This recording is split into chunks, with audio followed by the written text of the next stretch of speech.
சரி, இந்த மாதிரியான சட்டங்கள வச்சுக்கிட்டு கணவன்களை மிரட்டக்கூடிய சம்பவங்களும் நடந்துகிட்டு தான் இருக்குது.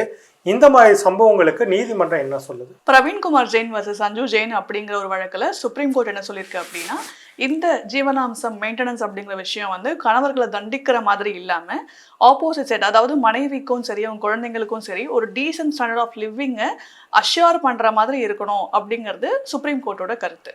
ஸோ ஒரு மெயின்டெனன்ஸை எப்படி அவார்ட் பண்ணுவாங்க, எத எத பேஸ் பண்ணி அவார்ட் பண்ணுவாங்க, யாருக்கு அவார்ட் பண்ணுவாங்க, எதுக்கு எவ்வளோ கிராண்ட் பண்ணுவாங்கன்னு நான் இப்ப தான் டிஸ்கஸ் பண்ணேன். ஸோ அத பேஸ் பண்ணி இந்த மாரி ஸ்டாண்டர்ட்ல மட்டும் தான் இருக்கணும். இதுக்கு ஜாஸ்தியாவோ, கம்மியாவோ கிளைம் பண்ணா கோர்ட்டே அக்செப்ட் பண்ணாது. பிகாஸ் அவங்க ப்ரூஃப் குடுக்கணும். இப்போ ஃபார் எக்ஸாம்பிள் இப்போ உங்ககிட்ட ஒரு ₹10,000 அவங்க அலிமனியா கேட்குறாங்க அப்படின்னா, உங்களால குடுக்க முடியுமா?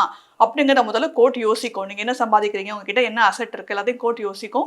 கோர்ட் எல்லாத்தையும் ஆராய்ஞ்சு அதுக்கப்புறம் தான் உங்களுக்கு அலிமனியே குடுப்பாங்க. ஸோ நீங்க ஜாஸ்தி கிளைம் பண்ண இப்போ முன்னாடி டிஸ்கஸ் பண்ண மாதிரி ஒரு கேஸ்ல கர்நாடகாவே எக்ஸஸா மெயின்டெனன்ஸ் கேட்ட ஒரு கேஸ வந்து டிஸ்மிஸ் பண்ணியிருக்காங்க. ஸோ கோர்ட்டை பொறுத்தவரைக்கும் ஆணும் சரி, பெண்ணும் சரி எல்லாருமே ஒருத்தர் தான். இந்த ஜீவனாம்சம் அப்படிங்கிற ஒரு தரப்ப வச்சு யாரையும் ஹராஸ் பண்ணக்கூடாது. எல்லாருக்கும் ஒரு சீரான வாழ்க்கை அமையணும் அப்படிங்கிறது தான் இந்த ஹிந்து மேரேஜ் ஆக்ட்டோட ஒரு மெயின் அம்சமே.